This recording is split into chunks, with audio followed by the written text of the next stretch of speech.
Assalamualaikum warahmatullahi wabarakatuh. Perkenalkan kami dari kelompok 2 ingin mempresentasikan atau menjelaskan tentang bab 3 sejarah Indo, yaitu tentang sistem dan struktur politik ekonomi masa demokrasi kepemimpinan.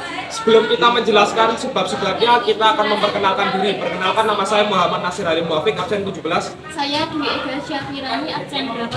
Saya Siti Kristianandung, absen 24. Saya bisa absen 5. Kita akan mulai menjelaskan. A. Perkembangan politik pada masa demokrasi terpimpin.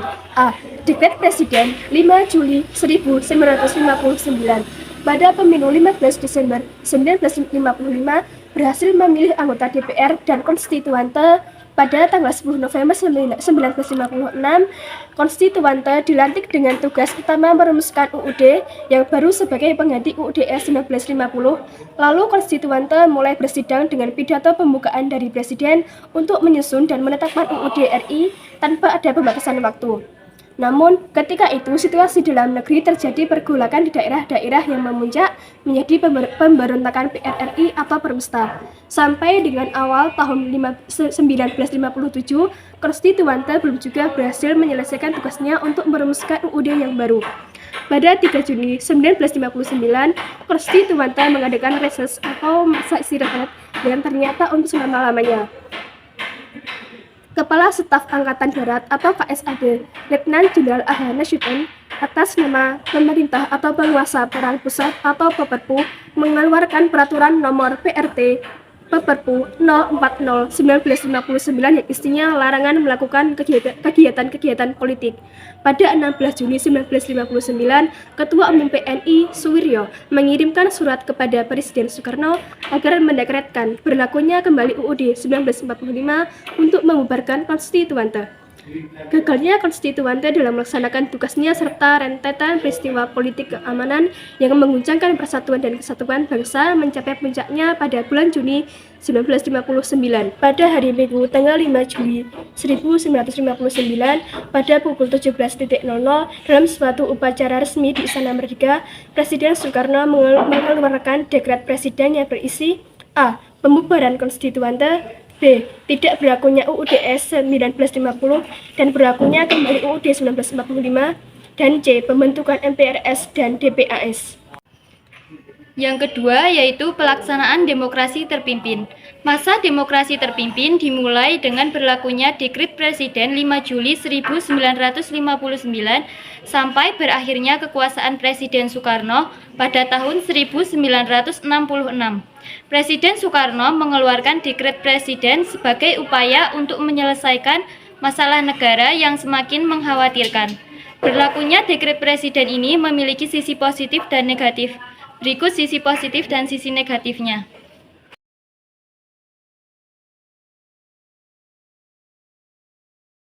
Demokrasi terpimpin karena demokrasi di Indonesia pada saat itu mengandalkan pada kepemimpinan Presiden Soekarno. Pada masa demokrasi terpimpin, kekuasaan presiden sangat besar dan mutlak, sedangkan aktivitas partai dibatasi. Oleh karena kekuasaan presiden yang mutlak tersebut mengakibatkan penataan kehidupan politik menyimpang dari tujuan awal, yaitu demokratisasi atau menciptakan stabilitas politik yang demokratis, menjadi sentralisasi atau pemusatan kekuasaan di tangan presiden. Yang pertama yaitu pembentukan MPRS. Berdasarkan penetapan Presiden nomor 2 tahun 1959, Presiden membentuk MPRS pada tanggal 10 November sampai 7 Desember 1960, MPRS mengadakan sidang umum pertama di Bandung. Sidang umum MPRS tersebut menghasilkan dua ketetapan yaitu sebagai berikut.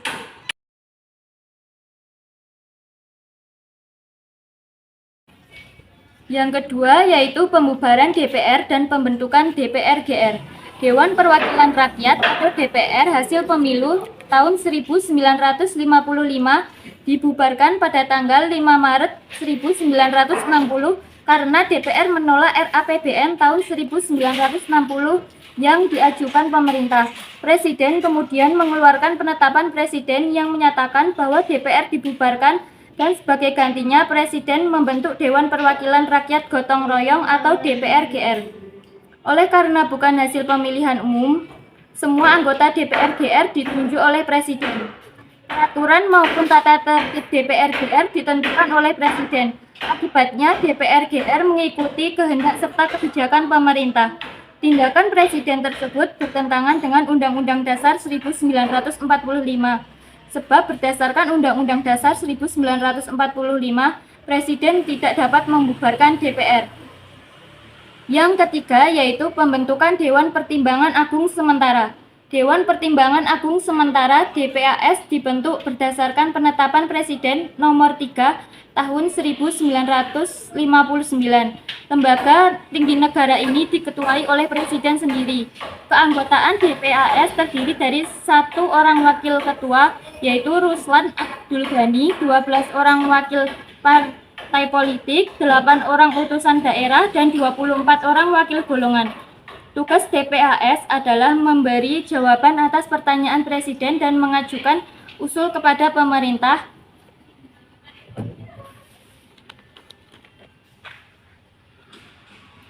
Seperti MPRS dan DPR GR, DPAS menempatkan diri di bawah pemerintah. Alasannya, DPAS yang mengusulkan agar pidato Presiden pada Hari Kemerdekaan Republik Indonesia tahun 1959 yang berjudul Penemuan Kembali Revolusi Kita, yang dikenal dengan Manifesto Politik atau Manipol Republik Indonesia ditetapkan sebagai GBNH berdasarkan Perpres nomor 1 tahun 1960 dan ketetapan MPR nomor 1 atau MPRS 1960. Inti dari Manipol adalah USDEK atau Undang-Undang Dasar 1945, Sosialisme Indonesia, Demokrasi Terpimpin, Ekonomi Terpimpin, dan Kepribadian Indonesia, sehingga lebih dikenal Manipol USDEK. Yang keempat yaitu pembentukan Front Nasional. Front Nasional dibentuk berdasarkan penetapan Presiden Nomor 13 Tahun 1959. Front Nasional merupakan sebuah organisasi massa yang memperjuangkan cita-cita proklamasi dan cita-cita yang terkandung dalam Undang-Undang Dasar 1945. Tujuan pembentukan Front Nasional adalah menyatukan seluruh potensi nasional agar menjadi kekuatan untuk menyukseskan pembangunan Front Nasional. Front Nasional dipimpin oleh Presiden Soekarno. Tugas Front Nasional adalah menyelesaikan revolusi nasional, melaksanakan pembangunan, dan mengembalikan Irian Barat. Yang kelima yaitu pembentukan Kabinet Kerja. Pada tanggal 9 Juli 1959, Presiden membentuk Kabinet Kerja.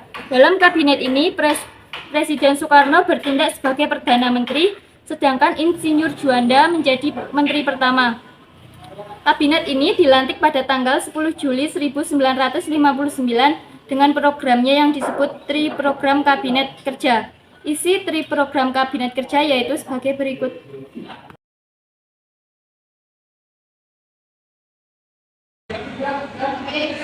Tiga, arah politik luar negeri Indonesia pada masa demokrasi terpimpin, yaitu ada 3 sebab, yaitu yang pertama A. Peran aktif Indonesia pada awal masa demokrasi terpimpin, B. Konfrontasi dengan Malaysia, dan C. Indonesia keluar dari keanggotaan PBB.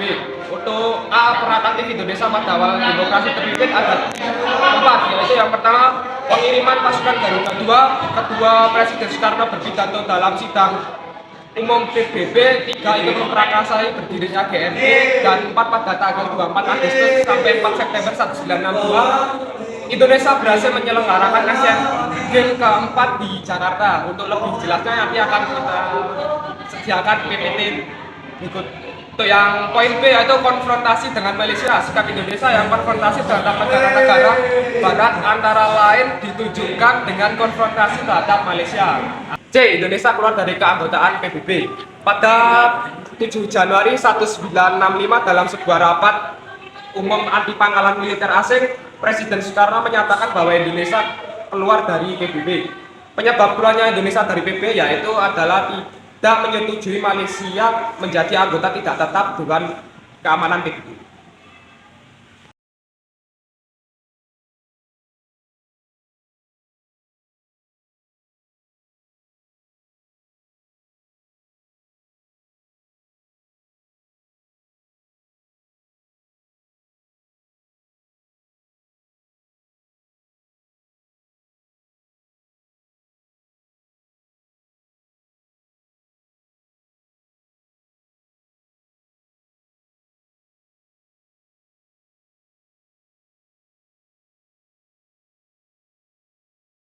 Pemberantasan Irian Barat. 1. Latar belakang perjuangan. Salah satu hasil konferensi meja bundar atau KNB yang diselenggarakan di Den Haag, Belanda pada tanggal 23 Agustus sampai 2 September 1949 adalah masalah Irian Barat. Akan diselesaikan dalam waktu 1 tahun sesudah pengakuan kedaulatan. Dengan keputusan tersebut, ternyata ada perbedaan penafsiran antara Indonesia dan Belanda. Bangsa Indonesia menafsirkan bahwa Belanda akan menyerahkan Irian Barat kepada Indonesia, tetapi ternyata Belanda menafsirkan hanya akan merundingkan masalah Irian Barat dan bukan diserahkan ke Republik Indonesia. Yang kedua, perjuangan membebaskan Irian Barat. Dalam menghadapi masalah Irian Barat, Indonesia menempuh 3 bentuk perjuangan, yaitu diplomasi, konferensi politik dan ekonomi, serta konferensi militer. Yang pertama, perjuangan diplomatik. Perjuangan diplomatik dilakukan 2 tahap. Tahap pertama, Indonesia berupaya melalui diplomasi bilateral dengan berunding langsung dengan Belanda, tetapi selalu mengalami kegagalan. Pada tahap kedua, Indonesia membawa masalah Irian Barat ke sidang Majelis Umum PBB. Diplomasi tidak membawa hasil. Pada tahun 1957, Menteri Luar Negeri Republik Indonesia dalam sidang Majelis Umum PBB menyatakan bahwa Indonesia akan menempuh jalan lain jika usaha dalam forum PBB tidak membawa hasil. Pada tahun 1957, Menteri Luar Negeri Republik Indonesia dalam sidang Majelis Umum PBB menyatakan bahwa Indonesia akan menempuh jalan lain jika dalam forum PBB tidak membawa hasil.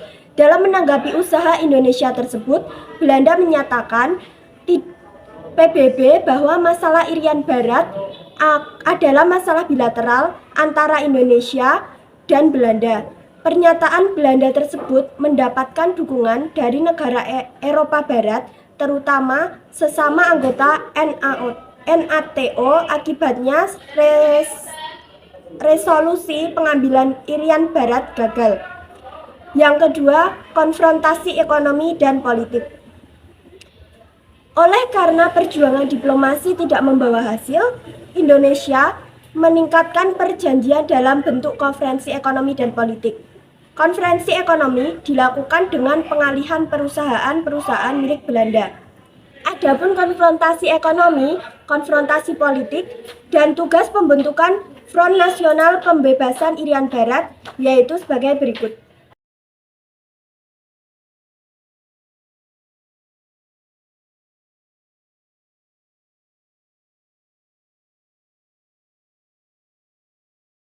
Konfrontasi militer. Menghadapi tindakan Belanda tersebut, pemerintah segera mengambil tindakan untuk membebaskan Irian Barat. Pada 19 Desember 1961, Presiden Soekarno mengumumkan Trikomando Rakyat atau Trikora di Yogyakarta. Peristiwa ini menandai dimulainya konfrontasi militer terhadap Belanda. Setelah itu, diadakan rapat Dewan Pertahanan Nasional dan gabungan kepala staf serta komando tertinggi pembebasan Irian Barat.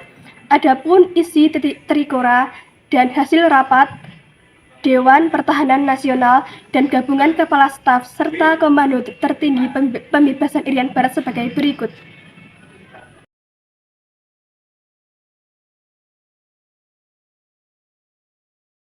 Irian Barat, gaya baru diputuskan dengan penetapan Presiden nomor 1 tahun 1962.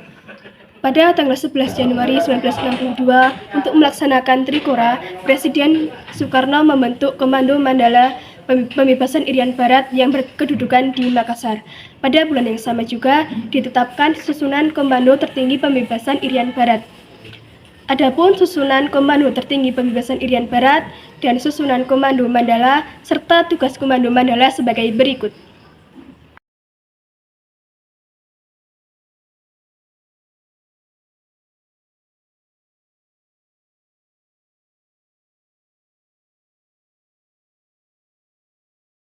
Sebelum Komando Mandala melakukan operasi, terlebih dahulu dilakukan penyusupan ke Irian Barat. Pada 15 Januari 1962, terjadi pertempuran di Laut Aru. Dalam insiden di Laut Aru tersebut, Kepala Staf Angkatan Laut Laksamana Pertama atau Komodor Yosudarso bersama Komando KRI Macan Tutul Kapten atau Laut Wiratno dari beberapa prajurit TNI AL gugur sebagai pahlawan. Melihat situasi yang penting, akhirnya pada bulan Maret 1962, Amerika Serikat melalui seorang diplomatnya, Ellsworth Bunker, mengajukan usul yang dikenal dengan Rencana Bunker. Adapun operasi yang direncanakan Komando Mandala di Irian Barat dibagi dalam 3 fase, yaitu sebagai berikut, serta isi dari Rencana Bunker sebagai berikut.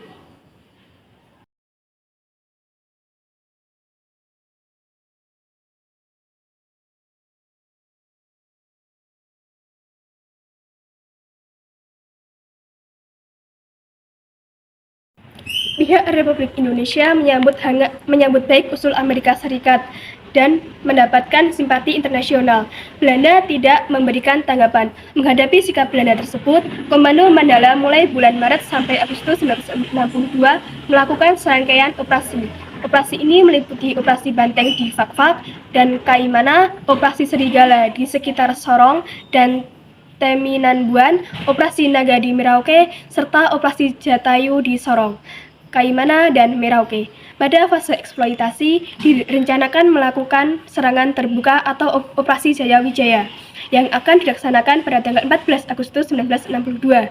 Namun, operasi ini batal dilaksanakan karena antara Indonesia dan Belanda terjadi persetujuan pada tanggal 15 Agustus 1962. Akhir pembebasan Irian Barat. Akhirnya, perjuangan yang dilakukan bangsa Indonesia berhasil memaksa Belanda melepaskan Irian Barat kembali ke Republik Indonesia. Pada tanggal 15 Agustus 1962, berhasil ditandatangani persetujuan New York antara pihak Republik Indonesia dan Belanda yang disaksikan oleh Sekjen PBB. Delegasi Indonesia dipimpin oleh Menteri Luar Negeri Dr. Subandrio, sedangkan delegasi Belanda dipimpin oleh Van Rooyen dan Schoorman. Isi perjanjian New York yaitu sebagai berikut.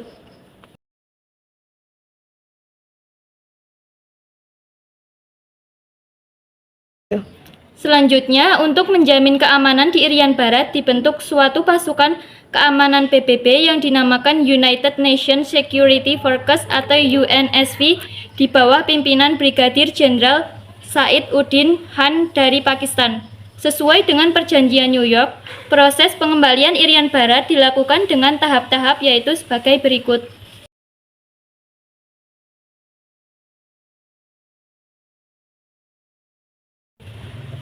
Pada tahun 1969, sesuai dengan perjanjian New York, pemerintah Republik Indonesia mengadakan penentuan pendapat rakyat atau PPRA. Melalui PPRA tersebut, rakyat diberi kesempatan untuk memilih tetap bergabung dengan Republik Indonesia atau merdeka. Hasilnya, Dewan Musyawarah PPRA memutuskan tetap bergabung dengan Republik Indonesia.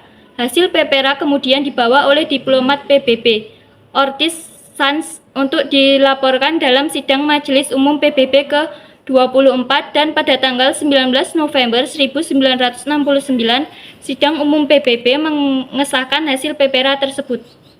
C. Perkembangan ekonomi pada masa demokrasi terpimpin, yaitu ada 4 subbab. 1. Pembentukan Badan Perencanaan Pembangunan Nasional atau Bappenas. 2. Penurunan nilai uang atau devaluasi. 3. Deklarasi ekonomi atau dekon. 4. Kebijakan lain pemerintah. Itu yang subbab pertama, yaitu pembentukan Badan Perencanaan Pembangunan Nasional atau Bappenas. Untuk melaksanakan pembangunan ekonomi di bawah Kabinet Karya dibentuk dengan Perancangan Nasional atau Bappenas pada tanggal 15 Agustus 1959. Untuk lebih lengkapnya akan kita tampilkan setelah ini. Dan yang poin kedua yaitu penurunan nilai uang atau devaluasi, yaitu ada 3 materi. Yang pertama, A. Uang kertas pecahan bernilai 500 menjadi 50. B. Uang kertas pecahan bernilai 1000 menjadi 100. Dan C. Uang semua simpanan di bank yang melebihi 25.000 dibekukan.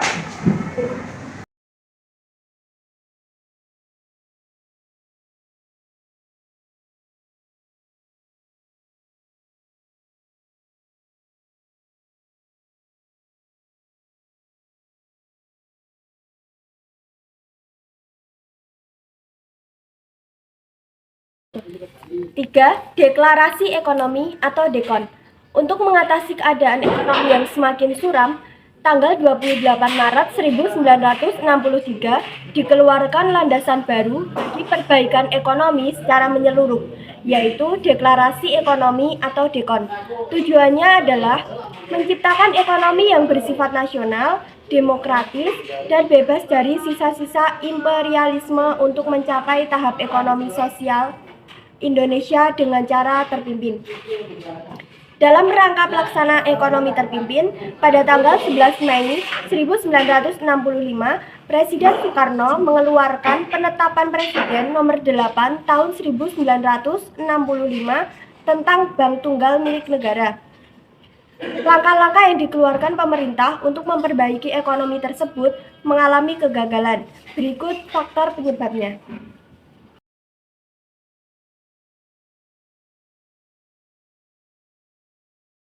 Kebijakan lain pemerintah. Dalam usaha perdagangan, pemerintah mengeluarkan Peraturan tanggal 17 April 1964 mengenai adanya Komando Tertinggi Operasi Ekonomi atau KOTOE dan Kesatuan Operasi atau KOSOP. KOTOE bergerak secara sentralistik untuk mengatur perekonomian negara, sedangkan tujuan dibentuknya KESOP adalah meningkatkan struktur sektor perdagangan.